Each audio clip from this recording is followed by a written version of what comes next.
ಹರೇ ಶ್ರೀನಿವಾಸ ಉಮಾಶ್ರೀಧರ್ ಚಾನಲ್ಗೆ ಸ್ವಾಗತ. ಹರೇ ಶ್ರೀನಿವಾಸ. ಪಾರ್ವತಿ ಕಲ್ಯಾಣ. ಅಂಗಜ ಜನಕಗೆ ಮಂಗಳ ಮಗಿಮಗೆ ಹಿಂಗದೆ ಲಕ್ಷ್ಮೀ ಗರಗುವೆವು. ಹಿಂಗದೆ ಪ್ರೇಮದಾನಂದ ತೀರ್ಥರ ಪಾದಾಂಬುಜಕ್ಕೆರಗಿ ವಂದಿಸುವೆನು. ಗಂಗೆಯ ಜಡೆಯಲ್ಲಿ ಧರಿಸಿಪ್ಪ ದೇವನೇ, ನಂದಿ ವಾಹನನೇ ಶಂಕರನೇ, ಅಂಬಿಕಾ ದೇವಿಯ ಅಮರ ವಂದಿತನೇ, ನಂಜುಂಡ ಪಾಲಿಸೋ ನಿಜಮತಿಯ. ಶಿವಕಥೆಗಳ ಕೇಳಿ ಭವಬಂಧ ಹರಿವುದು, ಶಿವನ ಪ್ರಾರ್ಥನೆಯ ಮಾಡಿದರೆ ಮನದ ಇಷ್ಟವೂ ಬೇಕಾದ ವರಗಳ ಪರಮೇಶ್ವರತ ಕರುಣಿಸುವ. ಒಂದು ದಿವಸ ಗಿರಿ ರಾಜ ಓಲಗದಿ ಆನಂದದಿಂದಲಿ ಕುಳ್ಳಿರಲು, ಅಂದಿಗೆ ಗಿರುಗೆಜ್ಜೆಗಳಿರೇಣುತ್ತಲಿ ಬಾಲೆ ಬಂದಳಾಗಲೇ ಪಾರ್ವತಿಯು. ಆವಣಿ ಬಾಲೆಯು ಅಲಿಗಲಿಗಾಡುತ್ತ ಹೂವಿನ ಜಡೆ ನಲಿಯುತ್ತಲಿ, ಆಭರಣವು ಗಮ್ಮುಗಳಿರೇಣುತ್ತಲಿ ಬಾಳೆ ಬಂದಳಾಗಲೇ ಪಾರ್ವತಿಯು. ಬಂದ ಮಗಳ ಬೀಗಿ ದಪ್ಪಿ ಮುದ್ದಾಡುತ್ತ ಚಂದದಿ ತೊಡೆಯ ಮೇಲೆ ಇಟ್ಟು, ಮುಂಗೂರುಳತ ಸರಿಸುತ್ತ ಮೋಹದಿ ಚಂದದಿಂದ ಗಿರಿರಾಜ ನಿತ್ತ.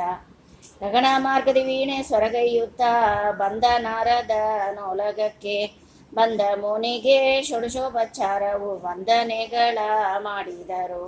ವಂದಿಸಿ ಕರಮೂಗಿಯುತ್ತಲಿ ಗಿರಿರಾಜ ಇಂದು ಕೃತಾರ್ಥ ತಾನೆಂದ. ಪುತ್ರಿಯು ಅತಿ ಜಾಣೆ ಕಟುಚೇಲುವೆಯು, ಮಕ್ಕಳೊಳಗೆ ಮಾಣಿಕ್ಯವು. ತಕ್ಕ ವರಣ ಕಾಣೆ ಸುರನಾರಾದಿಗಳಲ್ಲಿ ತನ್ನ ಪುತ್ರಿಗೆ ವರನ್ ಯಾರೆಂದ. ಮುನ್ನಿಗಳ ಹೋಲುವ ಸತಿಯರ ನಾ ಕಾಣೆ ನನ್ನ ಮಗಳ ಚೆಲುವಿಕೆಯ. ಕಣ್ಣಿಗೆ ಯಾರಿಗೆ ಕೊಡಲೆಂದೇನು ತಲೆ ಬಣ್ಣಿಸಿದನು ಗಿರಿರಾಜ. ಹಿಂದೆ ದಕ್ಷಗೆ ಮಗಳಾಗಿ ಜನಿಸಿ ಪತಿನಿಂದ್ಯವ ಕಿವಿಯಲ್ಲಿ ಕೇಳಿ, ತಂದೆಯ ಮುಂದೆ ಶರೀರವ ಬಿಟ್ಟಳು ಬಂದಳು ನಿನ್ನ ಅರಮನೆಗೆ. ಎಷ್ಟು ಜನ್ಮದ ತಪಸ್ಸಿನ ಫಲದಿಂದ ಪಾರ್ವತಿ ನಿನಗೆ ಮಗಳಾದಳು. ಭೂತೇಶ ಶಿವ ಬಂದು ಅಳೆಯನಾಗುವ ಪುಣ್ಯ ರಾಶಿ ನಿನಗೆ ಸರಿಯುಂಟೆ. ಸಕಲ ಲೋಕೇಶನೇ ಅಳೆಯನಾಗುವನು, ಸಕಲ ಲೋಕದ ತಾಯಿ ಮಗಳು. ಪ್ರಕಟಿಸುವರೆ ನಿನ್ನ ಭಾಗ್ಯದ ಪುಣ್ಯವ ಸುಕೃತವ ನೀನ ಬಣ್ಣಿಸುವೆ. ಹಿಂದೆಂದು ರಾಯನ ಕೊಂಡಾಡಿ ನಾರದ ಇಂದ್ರಲೋಕಕ್ಕೆ ಮುನಿ ಹೋದ. ಇಂದು ಮೌಳಿಯ ಮಾನದಲ್ಲಿ ಧ್ಯಾನಿಸುತ್ತ ಚಂದದಿ ಗಿರಿರಾಜನಿತ್ತ. ಕೇಳುತ್ತ ಪಾರ್ವತಿ ಬಹಳ ಸಂತೋಷದಿ ತಾಯಿ ತಂದೆಗೆ ಅಭಿನಮಿಸಿ, ಸೋಮಶೇಖರನನ್ನು ತಪದಿಂದ ಒಲಿಸುವೆ ಬೇಗ ಎನ್ನನು ಕೆಳಗೆಂದ್ಲು. ತುಪ್ಪ ಅನ್ನವನುಂಡು ಪಟ್ಟೆ ಮಂಚದಲ್ಲಿರುವ ಚಿಕ್ಕವಳಿಗೆ ತಪಸ್ಸುಂಟೆ. ಬಾಳೆ ನಿನ್ನನ್ನು ಬಿಟ್ಟು ಇರುವುದು ನಾವ್ಯಾಂಗೆ, ಅರಣ್ಯದಲ್ಲಿ ಹೇಗಿರುವೆ. ನಿರ್ಮಲ ಮನದಲ್ಲಿ ಭಜಿಸಿದಲ್ಲದೆ ಶಿವ ಸುಮ್ಮನೆ ನಮಗುಲಿಯುವನೆ. ನಿಮ್ಮ ಅನುಜ್ಞೆಯ ಮೇಲೆ ತಪವನ್ನು ಮಾಡಿ ಸೋಮಶೇಖರನ ಮೆಚ್ಚಿಸುವೆ. ಭಾವ ಭಕ್ತಿಯಿಂದ ಭಜಿಸಿದಲ್ಲದೆ ಶಿವ ಪ್ರೇಮದಿ ನಮಗುಲಿಯುವನೆ. ನಿಮ್ಮ ಅನುಜ್ಞೆಯ ಮೇಲೆ ತಪವನ್ನು ಮಾಡಿ ನಾಗಭೂಷಣನ ಮೆಚ್ಚಿಸುವೆ. ಮಗಳ ಮಾತನ್ನು ಕೇಳಿ ತಲತೂಗಿ ಗಿರಿರಾಜ ನರರೂಪೇಣ ನಾರಿ ಇವಳಲ್ಲ, ಹರಣ ಶರೀರದ ಅರ್ಧಾಂಗಿ ಇವಳೆಂದು ಮಗಳ ತಪಗೆ ಕಳುಹಿದನು. ಮಗಳಿಗೆ ಅಂಗ ರಕ್ಷೆ ಪರಿವಾರವು ವನದ ಸುತ್ತಲೂ ನಿಲ್ಲಿಸಿದನು. ನಡೆದಳು ಪಾರ್ವತಿ ವನಕ್ಕೆ ಸಂತೋಷದಿ ಹರಣ ಪಾದವ ಧ್ಯಾನಿಸುತ್ತ. ಮಿಂದಳು ನದಿಯಲ್ಲಿ ನಾರು ಸೀರೆಯನ್ನುಟ್ಟು ಅಂಗನೇತ ಜಡೆ ಹಣೆದು. ಅಂಗನೆ ವಿಭೂತಿ ರುದ್ರಾಕ್ಷಿಗಳನ್ನು ಆನಂದದಿಂದಲೇ ಧರಿಸಿದಳು. ಅಷ್ಟ ದಿಕ್ಕಿಗೆ ಕೈಯ ಮುಗಿದು ಪ್ರಾರ್ಥಿಸಿಕೊಂಡು ನಿಷ್ಠೆಯಿಂದ ತಪವ ನಿಶ್ಚಯಿಸಿ, ಮುಕ್ಕಣ್ಣ ಹರಣ ಮೂರ್ತಿಯ ಧ್ಯಾನಿಸುತ್ತಲೇ ಮಿತ್ರೇತ ತಪಸ್ಸು ಮಾಡಿದಳು. ಬಂದನೊಬ್ಬ ರಾಕ್ಷಸ ಮಾಯಾ ರೂಪಿನಲ್ಲಿ ಅಂಗನೇಯನು ಮಾತಾಡಿಸಿದನು. ಚೆಂದುಳ್ಳ ಎಣ್ಣೆ ನಿನ್ಕೊಂಡೋಗಿ ಎನ್ನ ಅಂಗನೇಯನು ಮಾಡಿಕೊಂಬೆ ಎಂದ ಸುರನ ಧ್ವನಿ ಕೇಳುತ್ತ ಪಾರ್ವತಿ ಕಂಗಳು ತೆರೆದು ನೋಡಿದಳು. ನಿಂದುಗ್ರ ದೃಷ್ಟಿಲಿ ನೋಡಲು ಅಸುರನು ಬೆಂದು ಹೋದನು ಆ ಕ್ಷಣವೇ. ನೋಡಲು ಅಸುರನು ಬೂದಿಯ ಗೋಗಲು ಪಾರ್ವತಿ ಮನದಲ್ಲಿ ಮರುಗಿ, ಯಾರು ಬಂದರು ಗಂಡು ಹೆಣ್ಣಾಗಲಿ ಎಂದು ಬಾಲೆ ತಾಶಪಿಸಿ ನೋಡಿದಳು. ಹರನೊಬ್ಬನಲ್ಲದೆ ಸುರನಾರಾದಿಗಳು ಮೃಗಕುಲ ಪಕ್ಷಿ ಜಾತಿಗಳು. ಮನಕ್ಕೆ ಬಂದರೆ ಗಂಡು ಹೆಣ್ಣಾಗಲಿ ಎಂದು ವನಿತೆ ತಾತ ಶಪಿಸಿ ನೋಡಿದಳು. ಹಿಂದೆಂದು ಶಾಪವ ಕೊಟ್ಟು ಕಂಗಳು ಮುಚ್ಚಿ ನಿಂತಳು ತಪವ ನಿಷ್ಠೆಯಲಿ. 6 ತಿಂಗಳು ತಪಸ್ಸನ್ನು ಮಾಡಲು ಪಾಲಲೋಚನ ತಾನರಿದು. ಪಾರ್ವತಿ ತಪದಿಂದ ಬಳಲಿದಳಿರ್ತಲಿ ವೇಗದಿಂದಲೇ ಶಿವ ಬಂದ. ನಂದಿ ಸಕಲ ಪರಿವಾರವೆಲ್ಲವನು ಹಿಂದೆ ನಿಲ್ಲಿಸಿದ ನಾಕ್ಷಣದಿ. ಬಂದನು ಶಿವತಾನು ವಿಪ್ರವೇಶದಲ್ಲಿ ಅಂಗನೆಯನು ಮಾತಾಡಿಸಿದನು. ಬಂದದ್ದ ನರಿಯಾದೆ ಬಾಳೆ ಕಂಗಳು ಮುಚ್ಚಿ ನಿಂದಳು ತಪದ ನಿಷ್ಠೆಯಲಿ. ಅಂಗನೆ ಧ್ಯಾನೀಪ ಮೂರ್ತಿಯ ಸೆಳೆದನು ಕಂಗಳು ತೆರೆದು ನೋಡಿದಳು. ಮಾರಿ ನಿನ್ಯಾತಕ್ಕೆ ತಪವನ್ನು ಮಾಡುವೆ, ಯಾರ ಚಿಂತಿಸುವೆ ಚಿತ್ತದಲ್ಲಿ. ಏನೋ ಇಷ್ಟವೋ ಮನಸ್ಸಿನ ಬಯಕೆಗಳೆಂದು ಕೇಳಿದನ ವಿಪ್ರನಗೂತ. ಚಂದ್ರಶೇಖರ ನನ್ನ ಪತಿಯಾಗಬೇಕೆಂದು ನಿಂದೆನೋ ತಪದ ನಿಷ್ಠೆಯಲಿ. ಸೋಮಶೇಖರ ನನ್ನ ಪತಿಯಾಗಬೇಕೆಂದು ಮಾಡಿದ ತಪವ ನಿಷ್ಠೆಯಲಿ. ಹುಚ್ಚು ಮರುಳೋ ಮಂಕು ಚಿಕ್ಕ ಬುದ್ಧಿಯು ನಿನಗೆ ಚಿತ್ತದ ಭ್ರಮೆ ಹಿಡಿದುಹುದೆ. ಮುಕ್ಕಣ್ಣ ಶಿವನ್ಯಾವ ಚೆಲುವನು ಎಂದು ಹೇಳಿ ಮಿತ್ರೆ ನೀನು ಬಯಸಿದೆ. ರೂಪಿಲ್ಲ ಗುಣವಿಲ್ಲ ಶ್ರೀಕಾರ ಮೊದಲಿಲ್ಲ ಬೇಕೆಂಬುವ ಐಶ್ವರ್ಯವಿಲ್ಲ. ಪಿನಾಕಿ ಮದುವೆಯಾಗಿ ಏನುಂಡೆ ಏನೋ ವನಿತೆ ನಿನಗೆ ಗುಣವಿಲ್ಲ. ಅರಿಯದವಳು ನೀನು ಹರನು ಮೋದುಕನು ವರ ಅವ ನಿನಗೆಂದಾಗುವನು. ನಗುಬಾರು ಎಲ್ಲ ತಪವನ್ನು ಮಾಡಿ ಮುದಿಯಾಣ ಗೌರಿ ಪಡೆದಳೆನಕ. ಹರಣ ಬೇಕೆಂಬೋ ಹೆಣ್ಮಕ್ಕಳನ ಕಾಣೆ ಮರಳು ನೀನೊಬ್ಬಳನ ಕಂಡೆ. ನಗುಬಾರು ನಿನ್ನ ಸಂಗಾದಿಯರೆಲ್ಲರೂ ಬಿಡುತಪವನು ಗುಣವಲ್ಲ. ಈ ಪರಿ ಶಿವನ ನಿಂದಿಸಿ ನುಡಿಯಲು ಕಾಂತೆ ಕೋಪ ಉಕ್ಕುತ್ತ ಒಡಲೊಳಗೆ. ಪಿನಾಕಿಯ ಮಹಿಮೆ ನೀನೇನು ಬಲ್ಲೆಯೋ ಕಾಕು ಬ್ರಾಹ್ಮಣನೇ ಹೋಗೆಂದ್ಲು. ಇಂದ್ರಾದಿ ಕೋಟಿ ದೇವರುಗಳೆಲ್ಲರೂ ಶಿವನ ಅಂಗ್ರಿನೆಂದು ಅಲೈಸೋರು.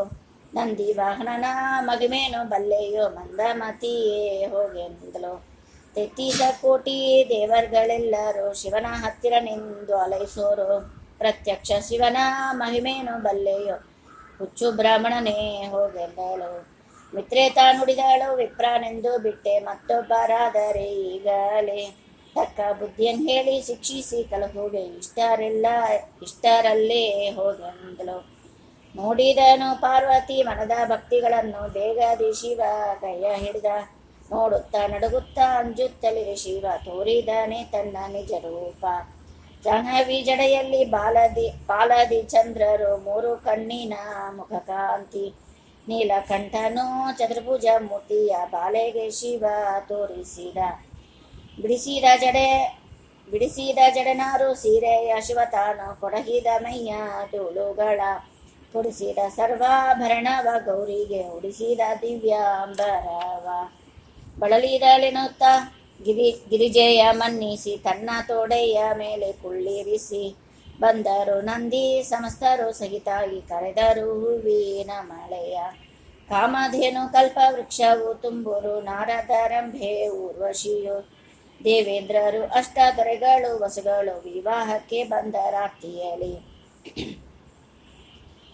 33 ಕೋಟಿ ದೇವರು ಬ್ರಹ್ಮ ದೇವರು ಹರಿ ಸಹಿತ. ಪನ್ನಗಧರನ ಮಹಿಮೆ ನೋಡ ಬಂದರು ಉನ್ನತ ಅಧಿಕ ಸಂಭ್ರಮದಿ. ಪಾರ್ವತಿಗೆ ಶಿವ ಒಲಿದನು ಎಂದು ಹೇಳಿ ಬೇಗದಿ ಗಿರಿರಾಜ ಕೇಳೆ. ಬಹಳ ಸಂತೋಷದಿ ಬಂದನು ಗಿರಿರಾಜ ದೇವನಂಗ್ರಿಗೆ ನಮಿಸಿದನು. ಭಕ್ತವತ್ಸಲ ಕರುಣಾಕರ ಶಂಕರ ರಕ್ಷಿಸಬೇಕು ನೀವೀಗ. ಭಕ್ತಿಯಿಂದಲೇ ಗಿರಿರಾಜ ಸ್ತುತಿಸಿದ ಅರ್ತಿಲಿ ಶಿವ ಮನ್ನಿಸಿದ. ಚಂದ್ರಶೇಖರ ಪಾರ್ವತಿ ದೇವಿ ಸಹಿತ ಒನ್ನಂದಣವ ಏರಿದರು. ಗೋರೆಂಬ ವಾದ್ಯ ಮುತ್ತೈದೆಯರು ಪಾಡಲು ಬಂದರು ಮಾವನ ಮನೆಗೆ. ಬಾಗಿಲಲ್ಲಿ ಹರಣ ಪಾರ್ವತಿಯ ಪಾದವ ತೊಳೆದು ಆರುತಿಗಳನ್ನೆತ್ತಿದರು. ಆರುತಿಗಳನ್ನೆತ್ತಿ ವೇದ ಮಂತ್ರಗಳಿಂದ ದೇವ ಬಂದನು ಮಂಟಪಕ್ಕೆ. ಎಡದಲ್ಲಿ ಬ್ರಹ್ಮನು ಬಲದಲ್ಲಿ ಶ್ರೀ ವಿಷ್ಣು ನಡುವೆ ಶಂಕರನು ಕುಳ್ಳಿರಲು. ಸುರನಾರಾದಿಗಳು ಚಾಮ್ರವ ಬಿಸ್ತಲಿರೆ ಹರನು ಕುಳ್ಳಿರೆ ಟಿವಿಯಲಿ. 33 ಕೋಟಿ ಸೂರ್ಯ ಪ್ರಕಾಶದಿ ಇಟ್ಟಾಭರಣವು ಹೊಳೆಯುತ್ತೀರೆ. ಕಟ್ಟಿದ್ದ ಭಾಷಿಂಗ ಕೈಯ ಕಂಕಣದಿಂದ ಒಪ್ಪಿದ ಶಿವ ಹಸೆಯ ಮೇಲೆ. ಮುಡಿದ ಹೂವಿನ ಜಡಹರಳೋಲೆ ಪಂಥಿಯು ಕಡಗ ಕಂಕಣ ಬಾಶಿಂಗವು ಉದಯ ರವಿ ಕೋಟಿ ಹೊಳದಂತೆ ಪಾರ್ವತಿ ಹರಣ ಸನ್ನಿಧಿಯಲೊಪ್ಪಿದಳು. ನವರತ್ನ ಪೀಠದಿ ಹರಬಂದು ಕುಳಿತೀರೆ ಗಿರಿರಾಜ ಮೇಣಗೆ ಸಹಿತ ಹರಣ ಪಾದವನು ತೊಳೆದು ತೀರ್ಥವನು ಶಿರದಲ್ಲಿ ಧರಿಸಿದನಾಗ. ಮಾಡಿದರು ಮಧು ಬರ್ಗ ಪೂಜೆಯ ಆಭರಣ ಸಕಲ ಸಂಭ್ರಮದಿ ಪೂಜೆಯ ಮಾಡಿದರು ಹರಣ ಪಾದಗಳಿಗೆ ಧಾರೆಯ ನೆರೆದ ಶೀಘ್ರದಲ್ಲಿ. ಚಿಕ್ಕವಳು ನಮ್ಮ ಅರಿಯದ ಬಾಲೆಯು ರಕ್ಷಿಸಬೇಕು ಪಾರ್ವತಿಯ ಪ್ರತ್ಯಕ್ಷ ಶಿವನಿಗೆ ಧಾರೆಯ ನೆರೆದ ಉತ್ಸಾಹದಿಂದ ಗಿರಿರಾಜ. ಈ ಪರಿಯಲ್ಲಿ ದಿವಸ 4 ಸಂಭ್ರಮದಿ ಅನೇಕ ಉತ್ಸವಗಳ ನಡೆಸಿ ಪಿನಾಕಿಗೂ ಗೌರಿಗೂ ನಾಗವಲ್ಯ ಮಾಡಿ ಬೇಕೆಂಬ ಉಡುಗೊರೆಯನ್ನಿತ್ತ. ಭಕ್ಷ್ಯ ಪಾಯಸ ಘೃತಮೃಷ್ಟಾನ್ನವು ಮದುಮಕ್ಕಳೆಲ್ಲರ ಪಂಕ್ತಿಯಲ್ಲಿ ಚಿತ್ರಾನ್ನಗಳಿಂದ ವಿಪ್ರರ ಉಣಿಸಿದ ಕೊಟ್ಟನು ವೀಳ್ಯ ದಕ್ಷಿಣೆಯ. ಬಾಲೆಯರಿಗೆ ಮರದ ಬಾಗಿನ ಕೊಟ್ಟು ಬಂದವರನ್ನು ಮನ್ನಿಸಿದ. ಕದಳಿ ತೆಂಗಿನಕಾಯಿ ಪದಮೆ ತಾವರೆ ಹೂವು ಅರಳು ಮಲ್ಲಿಗೆ ಹೂವಿಲ್ಲವನು ಪರಮೇಶ್ವರನಿಗೆ ಕಾಣಿಕೆ ಇತ್ತರು ನಿಜ ಭಕ್ತರೆಲ್ಲ ವಂದಿಸುತ್ತ. ಅಷ್ಟ ದಿಕ್ಕಿನ ರಾಯರುಗಳು ದೊರೆಗಳು ನಿಷ್ಠೆಯುಂ ತಪ್ಪದೆ ಋಷಿಗಳು ಪಟ್ಟವಾಳಿಯ ಚೌಳಿಯ ನುಡಿಸಿದರು ಪ್ರತ್ಯಕ್ಷ ಶಿವಗೂ ಪಾರ್ವತಿಗೂ. ಪೀತಾಂಬರ ಸೆರಗಿನ ಸೀರೆ ಹಚ್ಚಡ ನೂತನ ದಿವ್ಯಾಂಬರವು ಪ್ರೀತಿಲಿ ನಾರಾಯಣ ರೋಧಿಸಿದರು ಸಂಪ್ರೀತಿಲಿ ಶಿವಗೂ ಪಾರ್ವತಿಗೂ. ಸಣ್ಣಂಜಿನ ಸೀರೆ ಚಿನ್ನದ ಸೆರಗಿನ ಉನ್ನತ ದಿವ್ಯಾಂಬರವು ಬ್ರಹ್ಮದೇವರು ಜವಳಿಯನ್ನು ಓದಿಸಿದರು ಪನ್ನಗದರಗೂ ಪಾರ್ವತಿಗೂ. ಮಿತ್ರ ಮೇನಕಾದೇವಿ ಮುತ್ತಿನ ಹಸೆ ಇಟ್ಟು ತಟ್ಟೆಯಲ್ಲಿ ಹೊಸ ಮುತ್ತು ತುಂಬಿ ಪಟ್ಟೆಯ ನುಡಿಸಿ ಪಾರ್ವತಿಯ ಬಟ್ಟನು ಉತ್ತು ಮುತ್ತು ಸೊಗಲನ್ನು ತುಂಬಿದಳು. ಅಪ್ಪಿಕೊಳ್ಳುತ್ತಾ ಮುದ್ದಾಡಿ ಬುದ್ಧಿಯನ್ನು ಹೇಳಿ ಮಿತ್ರ ಮೇನಕೆ ಗಿರಿರಾಜ. ಅಕ್ಕ ಪಾರ್ವತಿ ನಿನ್ನ ಬಿಟ್ಟಂಗೆ ಇರುವೆವು ಅತ್ತಿಯಿಂದಲೇ ಬಂದರವರು ಹಿಡಿದ ಋಷಿನ ಬಣ್ಣ ಭಂಡಾರ ವಸ್ತುವು ಒಡವೆಯು ಕಂಚು ಮುತ್ತುಗಳು. ಹರಿವಾಣ ಪೆಟ್ಟಿಗೆ ಜವಳಿಯ ಪಿಂಡಿಯು ಮಗಳಿಗೆ ಬಳಗಳನೆ ಇತ್ತು. ರಜದ ಗಿರಿಯನ ಕೈಲಾಸಕ್ಕೆ ಬಂದರು ಗೃಹ ಪ್ರವೇಶದ ಉತ್ಸಾಹದಿ. ಹೋದಲ್ಲಿ ದೇವ ಪತ್ನಿಯರ ಆರತಿಯನೆತ್ತಿ ನಾಗಭೂಷಣಗೂ ಪಾರ್ವತಿಗೂ. ಬಂದಲ್ಲಿ ದೇವ ಪತ್ನಿಯರ ಆರತಿಯನೆತ್ತಿ ನಂದಿ ವಾಹನಗೂ ಪಾರ್ವತಿಗೂ. ನಿಂದಲ್ಲಿ ದೇವ ಪತ್ನಿಯರ ಆರತಿಯ ನೆತ್ತಿ ಚಂದ್ರಶೇಖರಗೂ ಪಾರ್ವತಿಗೂ. ಬಂದನು ಕೈಲಾಸ ಗಿರಿಯಲ್ಲಿ ನಂಜುಂಡ ಲಿಂಗನಿದ್ದನು ಹರುಷದಲ್ಲಿ. ಅಂತಕಾಂತಕ ಬಂದ ಕಂತು ಸಂಹರ ಬಂದ ಶಂಕರ ಶಿವ ತಾನು ಬಂದ. ಕಾಂತೆ ಪಾರ್ವತಿ ದೇವಿ ಸಹಿತ ಬಂದನೆಂದು ಸಂತೋಷದಿ ಕಹಳೆ ಹಿಡಿದರು. ಸಾರವಾಳಿಯ ಸೀರೆ ಹೂವಿನ ಸರಗಳು ಬೇಗದಿ ಶಿವ ಧರಿಸಿದನು. ಲಕ್ಷ್ಮೀ ಸರಸ್ವತಿ ದೇವಿಯರಿಗಿದ್ದನು ಅತ್ಯಂತ ಅಧಿಕ ಸಂಭ್ರಮದಿ. ಮುತ್ತೇದೆ ಹೇಳಿದರೆ ಇಟ್ಟಾಳೆ ಸ್ಥಿರವಾಗಿ ಅಕ್ಷಿಲ್ಲದವರು ಹೇಳಿದರೆ ಅಕ್ಷಿಯು ಬರುವುದು ಬಡವರು ಹೇಳಿದರೆ ಹೆಚ್ಚಿನ ಪದವಿ ಸೇರುವರು. ಬರಡು ಹೇಳಿದರೆ ಕಂದನೆತ್ತಿ ಕೊಂಬುವಳು ಹೆಳವ ಹೇಳಿದರೆ ನಡೆಯುವನು. ಮದುವೆ ಇಲ್ಲದವರು ಹೇಳಿದರೆ ವಿವಾಹ ಒದಗುತ್ತ ಕಂಕಣಬಹುದು. ಸೋಮವಾರ ಅಮಾವಾಸ್ಯೆ ಶಿವರಾತ್ರಿ ಪೌರ್ಣಮಿ ಪಾಡ್ಯವು ಮನೆಮಂದಿಯಲ್ಲಿ ಸೋಮಶೇಖರನ ವಿವಾಹವ ಹೇಳಿದರೆ ಬೇಡಿದಿಷ್ಟಾರ್ಥ ಕೊಡುವನು. ಮಂಗಳ ಜಯವೆನ್ನಿ ಮಂಗಳ ಶುಭವೆನ್ನಿ ಚಂದ್ರಶೇಖರಗೂ ಪಾರ್ವತಿಗೂ. ಗಂಗಳು ತೆರೆದು ಕಟಾಕ್ಷದಿ ನೋಡಲು ಹಿಂಗೋದು ಸಕಲ ಪಾಪಗಳು. ಚಂದ್ರಶೇಖರ ಪಾರ್ವತಿ ದೇವಿ ಮದುವೆ ಚಂದದಿಂ ಹೇಳಿ ಕೇಳಿದರೆ ತಂದೆ ಪುರಂದರ ವಿಠಲ ತಾನೊಲಿದು ಕೊಂಡರೆ ಭಾಗ್ಯ ಕೊಡುವನು. ಶ್ರೀ ಪಾರ್ವತಿ ವಿವಾಹ ಸಂಪೂರ್ಣಂ. ಶ್ರೀಕೃಷ್ಣಾರ್ಪಣಮಸ್ತು.